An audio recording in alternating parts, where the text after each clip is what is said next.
Құрма Құран аяттарында көп кездесетін жеміс түрі. Иман келтіргендерге жәннатта әзірленген небір дәмді, тәтті астардың ішінде құрма да айтылады. Рахман сүресі 68 аят. Алла тағала Құранда ерекше мән берген бұл жемістің химиялық құрамын зерттеген кезде көптеген пайдалы заттар анықталды.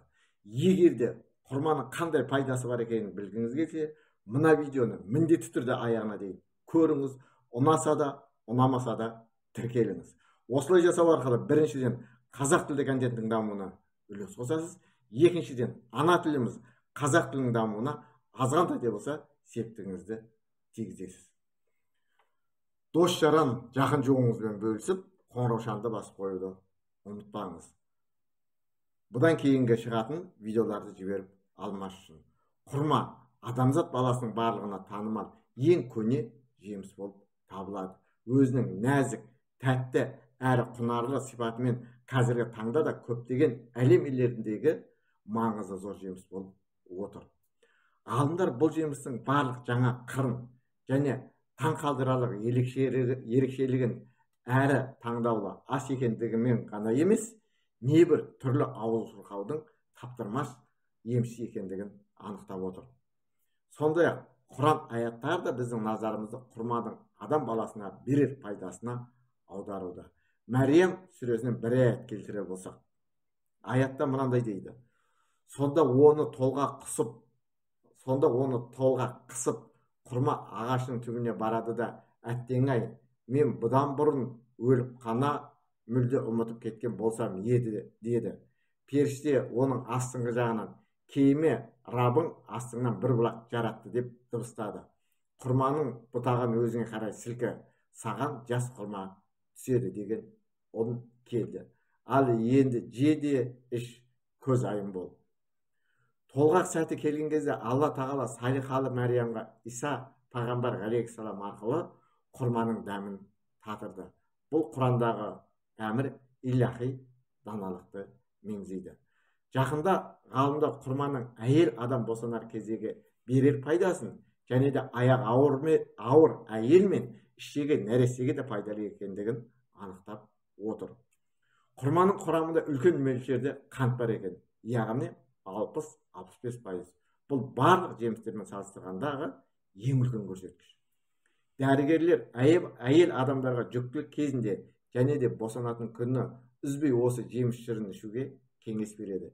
Себебі бұл жеміс шырын ағзасы әлсіреген анаға күш береді.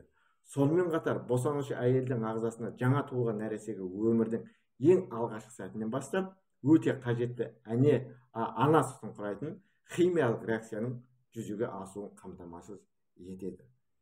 Сондай-ақ босану кезінде әйел адам көп қант жоғалтатындықтан қанның құрамында қанттың мөлшері төмендеп кетеді. Құрма ағзадағы қантты толтырушы болып табылғандықтан қан қысымының төмендеуін болдырмайды. Бұл жемістің құндылығы өте жоғары болғандықтан әлсіздік басқан және де сырқаттан әлсіреген жандарға да өте пайдалы. Өйткені құрма адамның күш қуатын қалпына келтіреді. Бұл анықталғандардың барлығы Алла тағаланың салихалы Мариямға не себепті бұл жемісті жеуге әмір еткендігі даналығын көрсетеді. Себебі құрма ана ағзасына күш береді және де нәрестенің жалғыз ғана қорегі бола ана сүтінің түзілуін жүзеге асырады. Есте болар жайт, құрманың құрамында ойдың жүйелі болуына және денсаулыққа пайдалы 10 түрлі элемент бар. Бүгінде ғалымдар адам баласын тек құрма мен суды азық етіп, бірнеше жыл өмір сүре алатындығын анықтап отыр. Ашығу диетология саласының беделді маманы доктор Доусон бір құрма мен бір стакан сүт адамның ағзасын бір күндік қажетті заттармен қамтамасыз ете алады деген тұжырым жасаған. Құрманың құрамындағы окситоцин деген химиялық зат заманауи медицинада босанатын әйелге жәрдем беретін препарат ретінде қолданылады. Окситоцин босану процесін жылдамдатады. Көптеген ғылыми дереккөздер бұл препаратты жылдам босандыру дәрісі деп сипаттайды. Бір қызығы, босанғаннан соң окситоцин ана ағзасында сүт түзуші затқа айналып кетеді екен. Окситоцин негізінде мидың артқы жақ гипофизінде түзілетін және де толғақты шақырушы, жатыр және жамбас буындарын тарылтушы гормон болып табылады. Ананың ағзасын босануға дайындаушы да осы гормон. Окситоцин гормонның әсері бұлшық ет жасушаларында ана сүтін түзуші ретінде және ана жатырының бұлшық етінде көрініс табады. Босану процесі сәтті өту үшін жатыр бұлшық еттерін дұрыс қысу маңызды. Окситоцин өз кезегінде жатыр бұлшық еттерінің белсенді түрде қысылуына белсенді атсалысады. Сонымен қатар босану процесі аяқта салысымен ағзадағы өз қызметін атқара береді. Ендігі жерде ол сүт бездеріне ана сүтін түзе бастайды. Құрманың құрамында бір ғана зат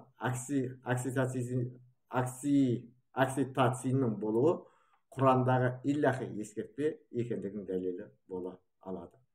Құрманың медицинадағы зор пайдасы жайлы зерттеулер ең алдымен әйел адамды босандырар кездегі ең таптырмас зат екендігі медицинада ашылған соңғы жаңалық болып отыр. Алайда бұған дейін 1400 жыл бұрын Құранда Алла тағаланың Мәриямға бұл жемістің жүктілік кезіндегі пайдасы мен босануын жеңілдетуші жеміс екендігін өз даналығымен білдіргендігі айтылып қойған. Сонымен қатар құрмада ағзаға тез сіңетін және жылдам ыдыраушы қант шырыны бар. Ол ағзаның белсенділігін арттырып, жылу күшімен қамтамасыз етіп отырады.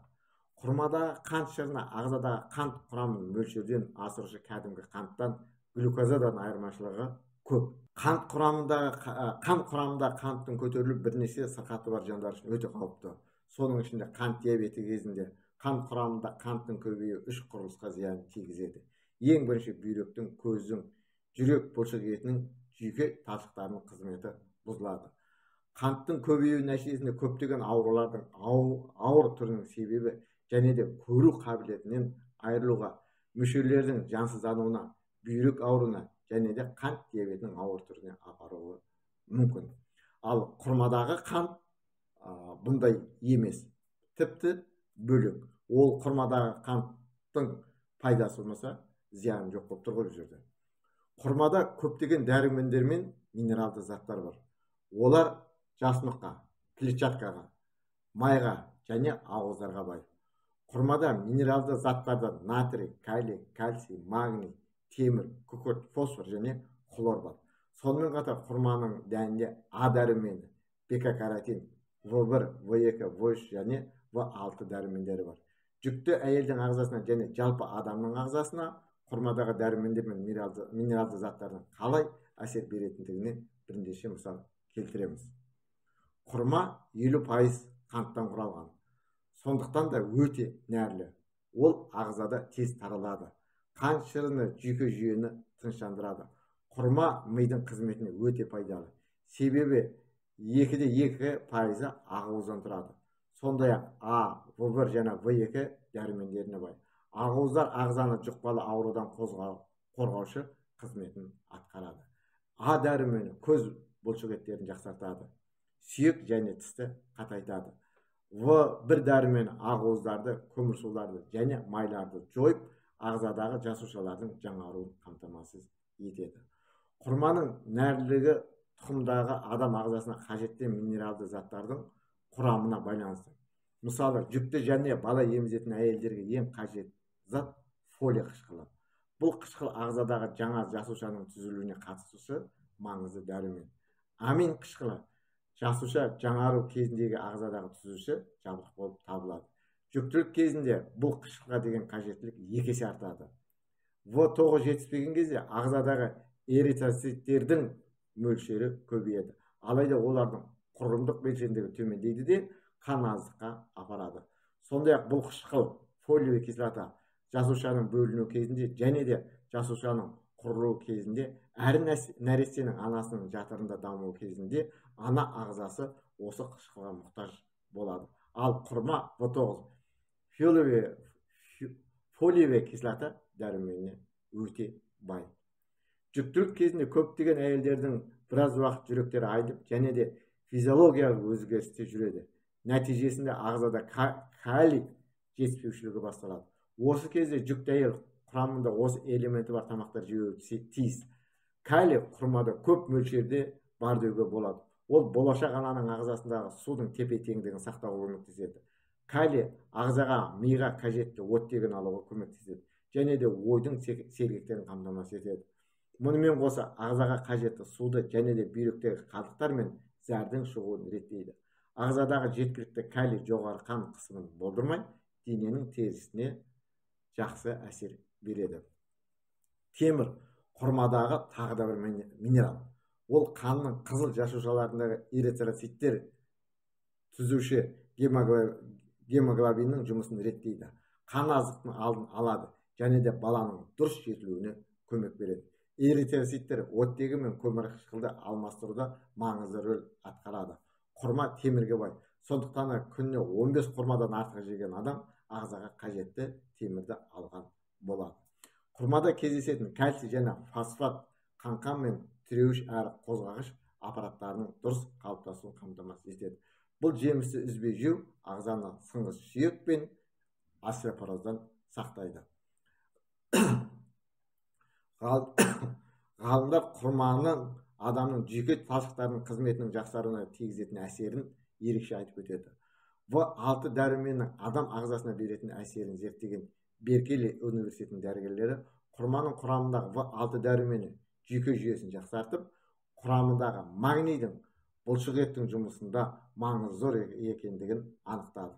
Сонымен қатар құрманың құрамындағы магний бүйрекке ең пайдалы зат. Күніге 2-3 тал құрма жеген адам ағзасына қажетті магнийдің тәуліктік мөлшерін алған болады. Құрамындағы В1 дәрумені жүйке жүйесінің қалыпты қызметін сау қалпында сақтауға көмектеседі. Сондай-ақ В2 дәрумені ағзадағы көміртегінің тасымалдануына көмектеседі. В1 және В2 дәрумендері ағзадағы ақуыздардың, көміртектің және майлардың ыдырауын қамтамасыз етіп, жасушалардың жаңарып отыруына әрі ағзаны керекті күш-қуатпен қамтамасыз етеді. Әйел адамның жүктілігі кезінде А дәрумені қажеттілік болады. Құрманың құрамындағы А дәрумені иммунитетті нығайтып, ағзаның сыртқы әсерлерге төтеп берушілігін арттырады және де көздің көруін жақсартып, сүйек пен тістерді қатайтады. Бета-каротин ісік тудырушы жасушалардың болдырмауына септігін тигізіп, ағзаға зиян беретін молекулалардың жұмысын қадағалаушы қызметін атқарады. Құрманың тағы да бір ерекшелігі ақуыздың көп мөлшерде болуы. Ақуыз өзге жемістерде мұндай көлемде болмайтыны белгілі. Осы бір ерекшелігінің арқасында құрмалар ағзадағы дерттерге, жұқпалы ауруларға қарсы тұрып, жасуша қызметін жақсартып, ағзадағы суды реттеп отырады. Мысалы, ет өте құнарлы ас болып табылады. Алайда ол адам ағзасына құрманың беретін дәрумендерін бере алмайды. Әсіресе жаңа піскен кезінде бұл жеміс дәрумендер мен минералдарға бай болады. Сонымен қатар қазіргі таңда ет адам ағзасына қауіпсіз деуге келмейді. Бұл ауыр тамақ және де оның қорытылуына көп уақыт қажет. Сондай-ақ адам ағзасында уыт пен холестерин жиналуына әсерін тигізеді. Құрма өзге өсімдіктер мен жемістер секілді ағзаға пайдалырақ болып табылады. Жоғарыдағы зерттеулер құдіретті Алла тағаланың шексіз ілімі мен мейірімінің көрсеткіші болып табылады. Құрманың жүктілік кезіндегі пайдасы және оның химиялық құрамындағы ана ағзасына қажетті заттар тек заманауи медицина дамыған соңғы жылдары ғана анықталып отырса, бұл жемістің пайдасы жайлы 14 ғасыр бұрын Құран адамдарға жар салған. Сіздерге пайдалы ақпарат бердік деген ойдамыз. Егер де адыраспанның қандай емдік қасиеттері бар екенін білгіңіз келсе, дәл қазір келесі видеоға өтіңіз.